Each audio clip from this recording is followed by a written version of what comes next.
చక్రి సెలవులకి ఇంటికి వస్తున్నాడు ఈరోజు. వాడికి ఈ ఒడియాలు ఇష్టం కదా అని నేను ఇబ్బంది పెడుతున్నాను. ఇవన్నీ చేసి పెట్టడానికి వాడికి నేను తప్ప ఎవరున్నారు? ఏమనుకోద్దు పిన్ని. ఎప్పుడు అడిగినా చేసి పెడతా, నాకేం పనా పాట. వాడికి నేను దిక్కు, నువ్వు నాకు దిక్కు. హాస్టల్లో తిండికి మొహం మొత్తి ఇంటికి వచ్చేటప్పుడు ఎగురుకుంటా గెంతుకుంటూ వస్తారు.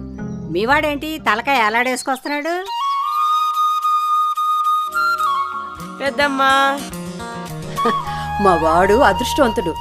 ఈ ప్రభుత్వం వాడు ఆలన పాలన అన్నీ చూసుకుంటుంది. Mess charges, cosmetic charges 40% పెంచిందంట.